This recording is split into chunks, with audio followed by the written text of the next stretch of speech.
You read that it fell. Ignore my glitter packaging. I come packing, crafting. Hello, and thank you so much for joining me here on SewStitchHex. I'm Academia, and today I'm going to be doing a review of Honey Lemon Soda Volume 2. Alright, so this is a really cute series. I talked about it briefly before. It's by Mayu, Murata, and it's really cute. So the back says, making friends, laughing along with her classmates, and even falling in love? To Yuka, her current high school life is a dream come true. Although self-doubt still looms over her like a mountain, she's determined to keep climbing, and what better time to do so than at the school's welcome hike? But when a strange fork in the road sends the entire class down a dangerous trail, can Yuka step up and save the day? Okay, so basically, here's the story so far, which there's a cute little intro at the front. It gives us our characters and everything. Alright. In middle school, Yuka was bullied to the point that she'd forgotten how to laugh or even cry. But just before her high school entrance exams, a chance encounter with Kai, a boy with lemon-colored hair, gave Yuka the courage to change. Yuka's first step is to watch her choice of high school to his instead. Hachimitsu High students all look happy and free-spirited, the polar opposite of Yuka's middle school experience and exactly the kind of life she wants to lead. She manages to reunite with Kai, this time as classmates. As Yuka strives to connect with others and make friends at this new school, she finds herself receiving his help. Eventually, somewhere along the line, she realizes she fell for him. When a class seat change puts Yuka and Kai together, she sees a new side to him. Yuka's feelings for him are quickly growing stronger, but what is she supposed to do with them? Okay, so in this volume, the first thing that happens is they go on the school welcome hike. So they make fun of her. They're like, "What are you in the hiking club? Ha ha ha, hiking club." Because she comes in, she's wearing like an actual hiking backpack.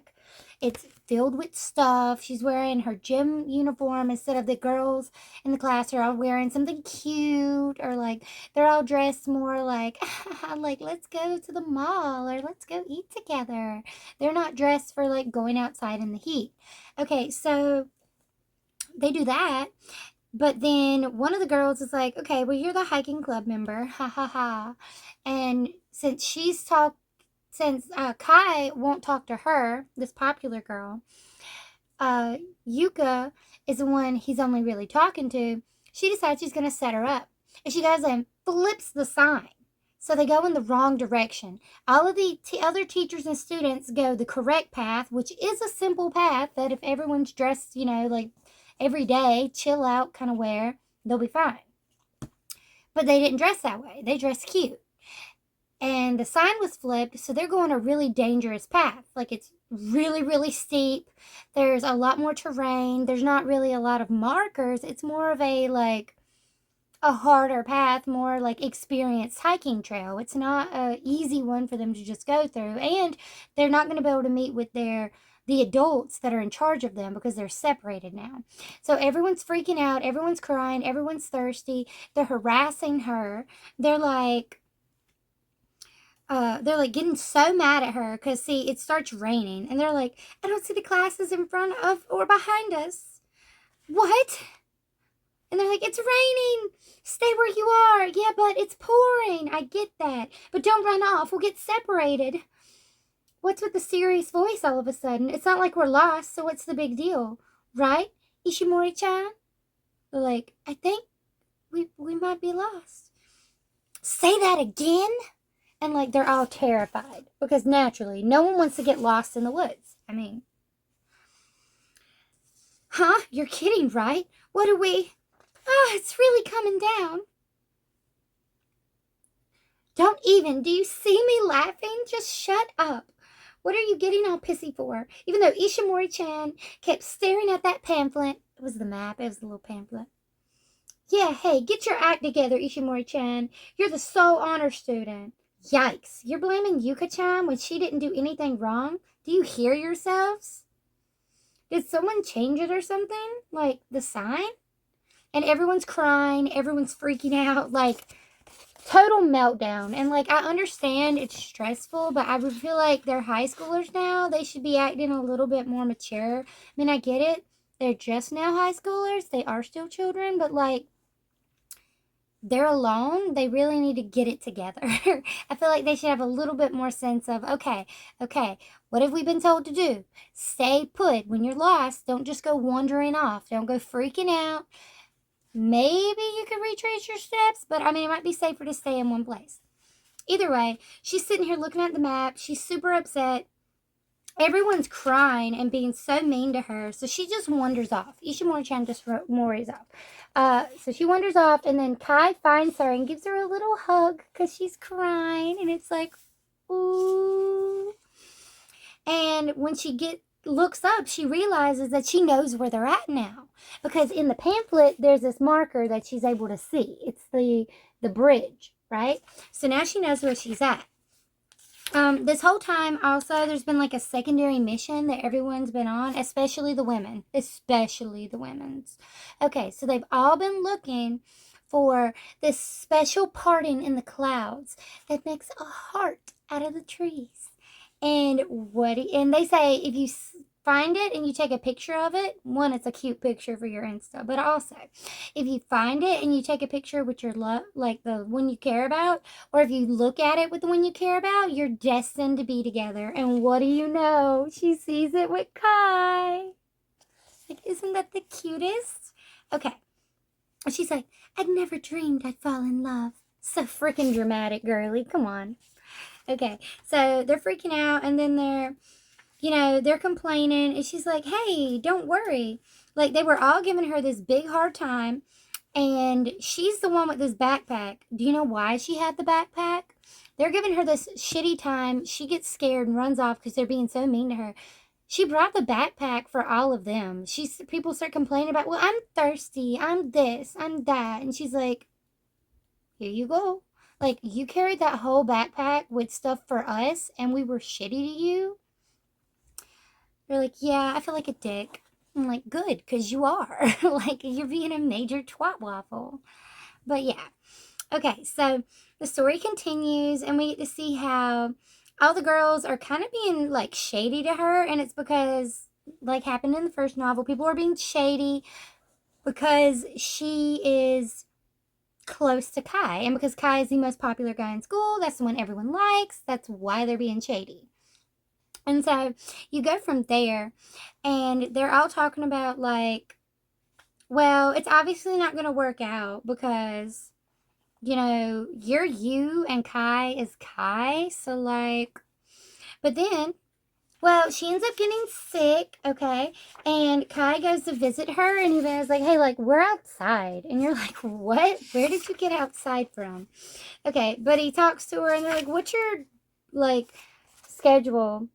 And they make fun of her because she has, like, a really short curfew, which I think the early curfew was a thing in the last book where she has to be home by, like, 5:30, maybe 6. And I feel like she's going to be asking about that in a later volume because her parents have got to relax that curfew. Like, they don't seem like they're very strict. I think they just haven't imagined her having a social life because she hasn't had one. Then there's this whole cute part where you have the one person really likes the other guy in the friend group, and Yuka's like, I support you. And so later, that same friend is like, oh my gosh, Yuka-chan, you like... And she's like making the mental connection, like, you like Kai. They're like, okay, I'll support you with everything I've got. Like, I'm here for you, girly. Like, we're like this. I got you. And she's like, a friend who takes my feelings seriously. And they're like, what? Hey, there are good photos of Ishimori-chan after all. Immediate transition into the cutest thing when they're going through all the photos from the trip. Okay, so she's like, yay, like, I have friends who care about me now. And they're like, that's great. See? We were right. She's a different person from then. Totally. And as far as I can see from these photos, she's better off staying by Miura-kun's side. And you're like, what? Okay, so the photos, all of the photos are actually adorable, right? Okay, so you see all these pictures that we have of Ishimori-chan? She's like, like a little ghost in the background. But then as soon as you see her in the pictures with Kai, the only pictures Kai is smiling in are the ones with her. And she actually looks like a cutie in those pictures. Like, look at her. Like, actually a person. He's laughing, smiling. The only photos of him smiling. Okay, so everyone's like, what? They're like, oh my gosh. And that was the realization, like, from the friend, that obviously they like each other. I doubted myself, but my final answer is, your past is what made you who you are today. As for whether that's good or bad, your classmates made it very clear, didn't they? No matter what anyone says, I belong here. So she's looking at these photos, seeing how happy she is. She's looking at how Kai looks happy, and she's like, oh my god, like, yes. And then the next, like, first of all, look at this cute little deer. Very random, but, like, isn't that cute? Okay. So the next development in this part is that Kai's ex-girlfriend is now at this school. And his ex-girlfriend is, like, super beautiful. They call her Queen Serena because she's, like, the most beautiful girl ever.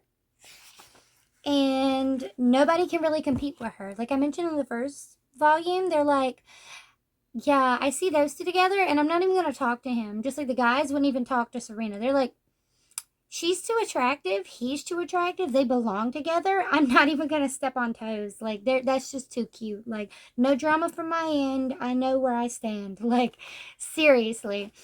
So now that she's back, everyone's like, oh my god, if Kai and Serena are going to get back together because they're, like, perfect together. And it's like, really? Are you sure? But then you have Ishimori-chan that's doing her typical thing where she's just kind of watching everyone, and she starts doodling them. And it's just this really kind of sad moment, I guess, psychologically, because she doodles herself in, laughing, and she's like, oh my god, that's so cringe. She's like, what? It's okay. I look completely out of place. Drawing myself laughing makes it even sadder. And it's like, oh, like, you can belong if you want to. But yeah, she erases herself because she thinks she looks absolutely ridiculous. And then she runs into some girls that are being bullied. And Ishimori-chan is there, and Serena's there, and throws a cup of water on the bullies because she's like, that was so cathartic. Same for me. I've been so ticked off. They won't shut up during class, and they're nasty trash talkers, too. Seriously, I warned them a bunch of times before, but they always laughed it off like some joke. Well, it's not funny. And she's like, oh, okay, cool. No, and then Ishimori-chan's like, I'll leave you be. I'm so sorry. And she's like, oh, no. I'm the one who's sorry. Really, I mean it. Don't let them get to you. And she's like, is Kano-san the one apologizing? She's like, what? He's like, it's Yuka-chan, right? We should chat again sometime. And, like, they plan to meet up and chit-chat. Okay, so the girls were being mean. And Serena goes up to him and splashes him with water. And then she was like, but I was floored by her. I should have given her a better thank you. She stood up for me, a stranger. She was so cool. Kano-san reminds me of Miura-kan. And then she sees the bullies again. They're throwing water on Serena. And they're like, that's for yesterday.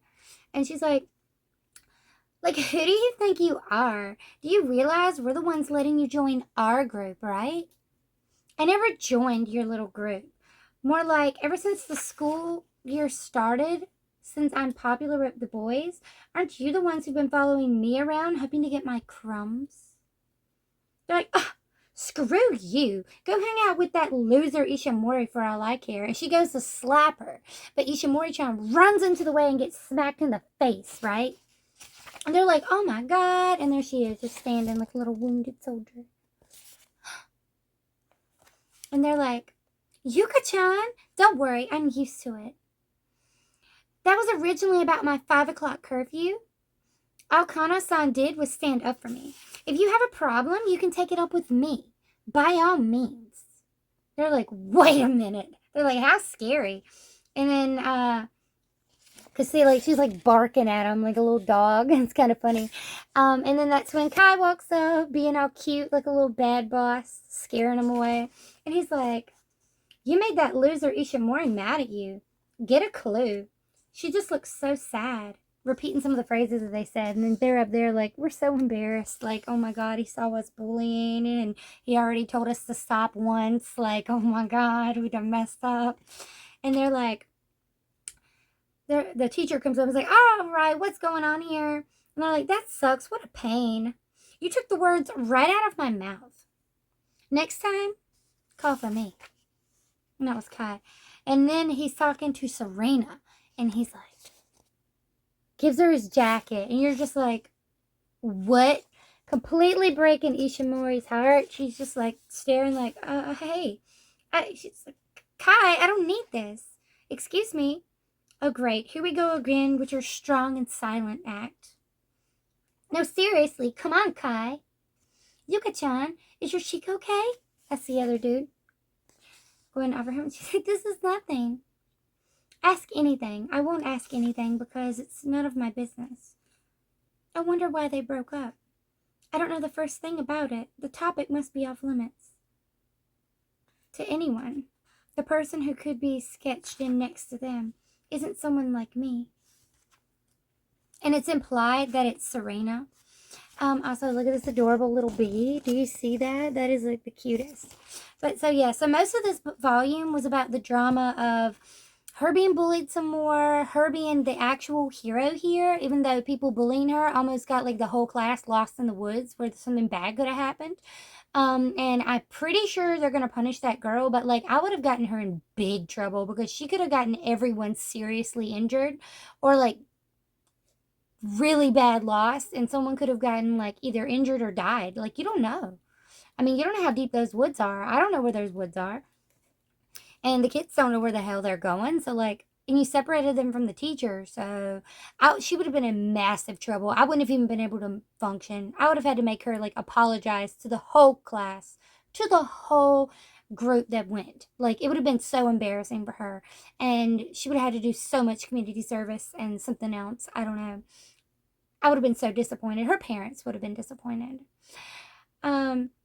And then, like, of course, Ishimori, you get to see, like, how their relationship is developing more. Like, obviously, he's more comfortable around her. He smiles around her. He's happy around her. But now his ex-girlfriend, someone that he's known for a while, someone that he was comfortable with, is back. And it shows that they are very close. Because it's kind of like he just, like, dodged Ishimori at the end and just walks off with her, giving her his jacket. And she's like, hey, do you not hear me? I don't need your coat. Like, I'm over this. Come on. And he's just walking off. Like, it doesn't mean anything. Ishimori-chan being left in the dust thinking, like, I know I don't belong here. I know I'm not good enough. I know that Serena's the one that should be in my, like, in this place that I've been in. And I know that I'm just not a right fit. So now she went from feeling like I fit in and I'm finding my place to I really fit nowhere. And you're just left like, what is wrong with you? And you're like, yeah, Kai has that fuckboy vibe. Like, do you not feel the fuckboy junior vibe?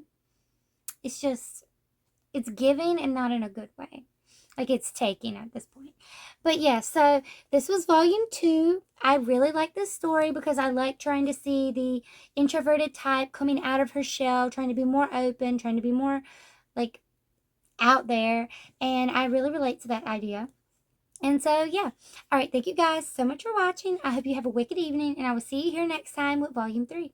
All right, bye.